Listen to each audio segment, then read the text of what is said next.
Hello guys, welcome back to my channel History in the World.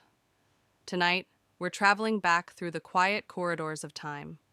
Not the battles or the loud triumphs, but the subtle moments, the daily lives, the forgotten stories, and the small human details that history books often overlook. Part 1, Dawn of America, Indigenous Peoples and Early Civilizations. Long before the first European ships appeared on the horizon, the lands we now call the Americas were alive with human stories stretching back thousands of years.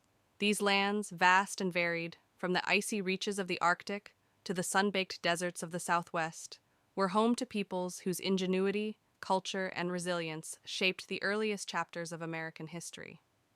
Historians and archaeologists believe that the first humans arrived in North America during the last ice age, some 15,000 to 20,000 years ago. Crossing a land bridge called Beringia, which connected modern-day Siberia to Alaska, these early migrants were hunter-gatherers, following herds of mammoth, bison, and caribou. Over centuries, these nomadic communities adapted to diverse environments, from the frozen tundra of the north to the fertile river valleys of the south. As millennia passed, some groups transitioned from nomadic hunting to agriculture, creating settlements that would lay the foundation for complex societies. In the arid Southwest, the ancestral Puebloans, known to later generations as the Anasazi, constructed intricate cliff dwellings and pueblos using stone and adobe. They cultivated maize, beans, and squash, creating a stable food supply that allowed their communities to flourish. In the Mississippi River Valley, the Mississippian culture built massive earthwork mounds, some stretching hundreds of feet across, serving as ceremonial centers and political hubs. The Cahokia Mounds, near present-day St. Louis, stand as a testament to this ingenuity, marking one of the largest pre-Columbian settlements north of Mexico. These early civilizations were not merely builders and farmers. They were also storytellers, artisans, and spiritual seekers. Their myths and rituals connected them deeply to the land, the seasons, and the cycles of life. The Pueblo peoples painted elaborate murals, wove intricate textiles, and created pottery with symbolic designs that conveyed their cosmology and beliefs. The Mississippians crafted exquisite artifacts of copper, shell, and stone, illustrating the interconnectedness of their society with neighboring regions. Conflict and cooperation coexisted in these early societies. Tribes often formed alliances for trade or defense, sharing goods like obsidian, shells, and salt across hundreds of miles. Yet territorial disputes and competition for resources sometimes erupted into warfare. Archaeological evidence shows fortifications, weapons, and signs of violent encounters, reminding us that human struggle is as old as civilization itself. By the time the first Europeans arrived in the late 15th century, the Americas were far from empty lands. They were a mosaic of civilizations, each with unique languages, customs, and political structures. From the Iroquois Confederacy in the northeast, a sophisticated alliance of nations, to the Maya and Aztec empires in the south, thriving with cities, trade networks, and monumental architecture, the Americas were alive with human achievement.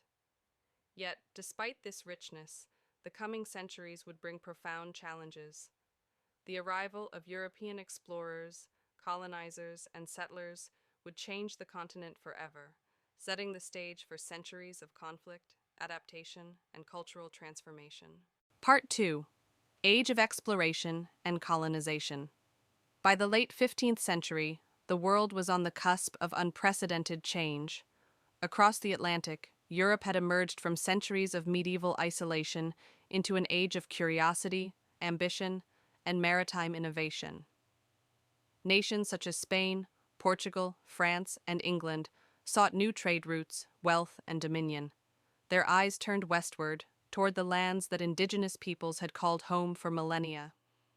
In 1492, Christopher Columbus, sailing under the Spanish flag, reached the Caribbean, mistakenly believing he had arrived in Asia. This voyage, though initially small in scale, marked the beginning of sustained European contact with the Americas. Soon, Spanish conquistadors swept through the Caribbean, Mexico, and South America, bringing not only conquest and colonization, but also diseases, smallpox, measles, and influenza, that would devastate indigenous populations. Some communities lost up to 90% of their people, altering the demographic and cultural landscape forever.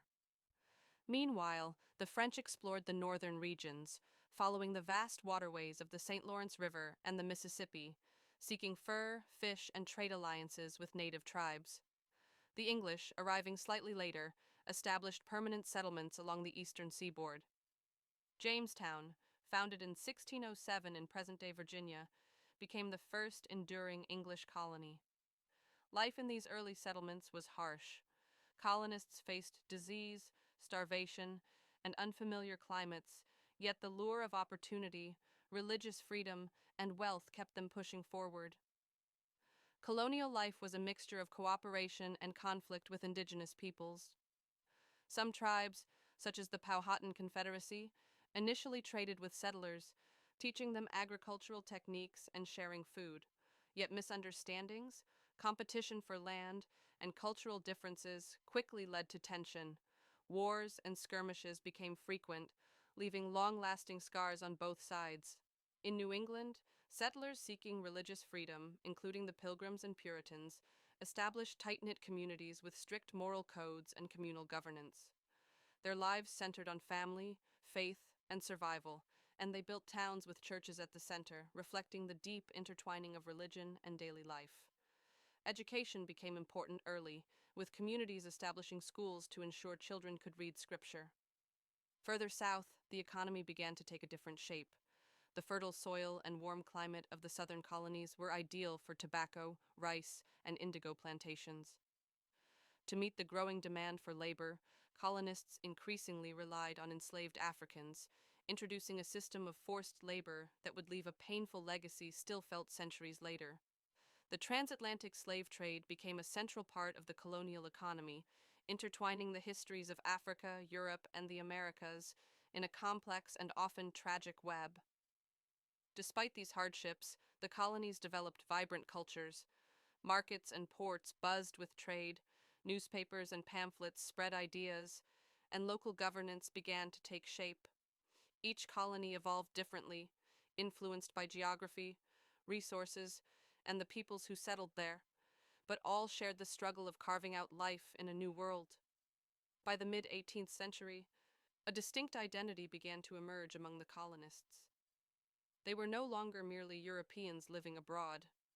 They were Americans in spirit, tied together by the challenges of frontier life, shared trade, and a growing desire for self-governance.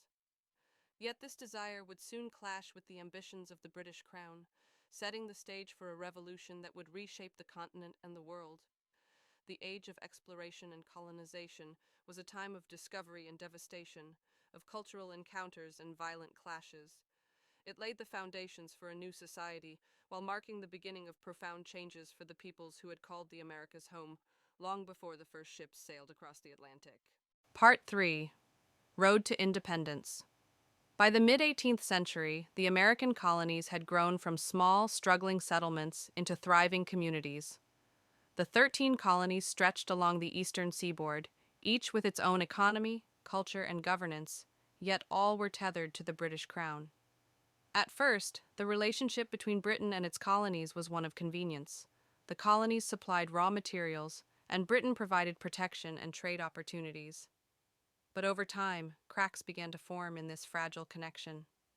The French and Indian War, 1754 to 1763, part of a larger global conflict known as the 7 Years' War, left Britain deeply in debt. To repay these debts, the Crown imposed taxes and trade restrictions on the colonies. The Stamp Act of 1765 required colonists to pay for official documents, newspapers, and legal papers, sparking outrage. No taxation without representation became the rallying cry of those who believed that, as English subjects, they deserved a voice in the government that taxed them. Tensions escalated with acts like the Townshend Acts, which taxed imported goods, and the Tea Act, which sought to save the struggling British East India Company. In response, colonists organized boycotts, protests, and acts of civil disobedience, including the famous Boston Tea Party of 1773, where American patriots dumped British tea into Boston Harbor as a symbolic act of defiance. Meanwhile, intellectual movements were stirring minds across the colonies. Ideas of liberty, natural rights, and self-governance, popularized by thinkers like John Locke and Jean-Jacques Rousseau, inspired a generation of leaders who would take up the mantle of revolution. Pamphlets, newspapers, and letters spread these revolutionary ideals, building a shared sense of purpose and identity among diverse communities. By 1775, clashes between British troops and colonial militias ignited open conflict. At Lexington and Concord, the first shots of the American Revolutionary War were fired, immortalized as the shot heard round the world. Ordinary men, farmers, and tradesmen became soldiers, driven not by professional duty, but by the belief that they were fighting for freedom, family, and the right to govern their own lives. The war would see remarkable figures rise to prominence. George Washington, a skilled military leader, became commander of the Continental Army, navigating the challenges of limited resources, harsh winters, and a formidable enemy. Leaders like Thomas Jefferson, Benjamin Franklin, and John Adams articulated the philosophical and political foundations of a new nation, culminating in the Declaration of Independence in 1776. This document boldly proclaimed that all men are created equal, endowed with unalienable rights, and that governments derive their power from the consent of the governed. The Revolutionary War was brutal and unpredictable. Battles raged from New York to the Carolinas, and victories were often fleeting. The harsh winter at Valley Forge tested the endurance of Washington's troops, yet their resilience and determination forged an unbreakable spirit. Foreign alliances, particularly with France, proved crucial, providing military support, resources, and strategic advantage that ultimately turned the tide against Britain. By 1781, the British surrender at Yorktown marked the effective end of the war, though formal peace would not come until the Treaty of Paris in 1783. The United States emerged as a new nation, its people united by the struggle for independence and the shared hope of self-determination. Yet the birth of a nation did not mean the end of challenges. The new country faced political uncertainty, economic instability, and the monumental task of defining governance, rights, and identity. Debates over federalism, representation, and civil liberties shaped the next stage of American history, leading to the creation of a constitution that would guide the nation for centuries. The road to independence was more than a war. It was a revolution of ideas, society, and identity.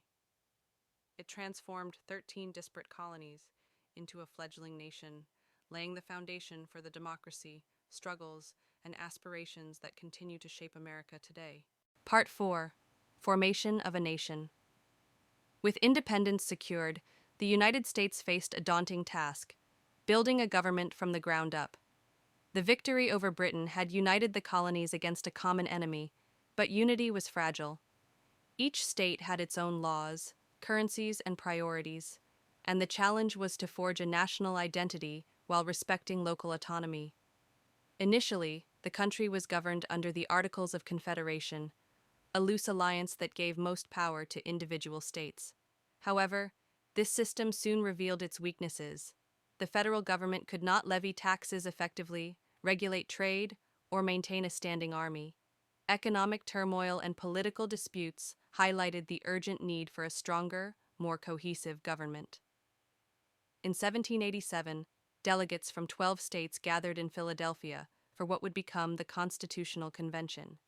Here, visionary leaders like George Washington, James Madison, and Alexander Hamilton debated the structure of the new government. The result was the United States Constitution, ratified in 1788, which established a system of checks and balances among the executive, legislative, and judicial branches. The Constitution also created a framework for representation that balanced the needs of both populous and smaller states. Alongside the Constitution, the Bill of Rights was introduced to guarantee essential freedoms, including freedom of speech, religion, and assembly. These amendments were not mere legal formalities. They reflected the revolutionary ideals that had inspired independence, that government exists to protect the rights of the people, not to control them. The first president, George Washington, set precedents that would define the office for generations. His leadership emphasized unity, neutrality in foreign affairs, and the importance of civic virtue. Successive leaders faced challenges ranging from internal rebellions, like the Whiskey Rebellion, to foreign pressures from Britain, France, and Spain, testing the resilience of the new government. Meanwhile, the young nation expanded westward. The Louisiana Purchase of 1803, under President Thomas Jefferson, doubled the size of the country, opening vast territories for settlement, trade, and agriculture. However, expansion came with consequences. Native American nations were increasingly displaced, and conflicts over land and resources intensified. The promise of growth and prosperity was shadowed by the moral and political dilemmas of slavery, which remained entrenched in the southern states. The early 19th century also witnessed the rise of American innovation and infrastructure. Canals, roads, and eventually railroads connected distant regions, facilitating trade and migration. Towns grew into cities, markets expanded, and the economy began to diversify beyond agriculture. Yet, progress was uneven, and regional tensions between the industrial North and the agrarian South hinted at deeper divisions that would later erupt into civil war. Culturally, the United States began to define its identity. Writers, thinkers, and artists explored the meaning of freedom, citizenship, and the American experience. Education, civic institutions, and religious movements contributed to a sense of shared purpose, even as the nation wrestled with the contradictions between its ideals and its realities. The formation of a nation was more than the creation of laws and borders. It was a delicate experiment in democracy, balancing liberty and order, diversity and unity. The early republic navigated wars, expansion, and social change while laying the foundations of a nation that aspired to embody the principles of freedom, equality, and opportunity, principles that would continue to evolve and be contested in the centuries ahead.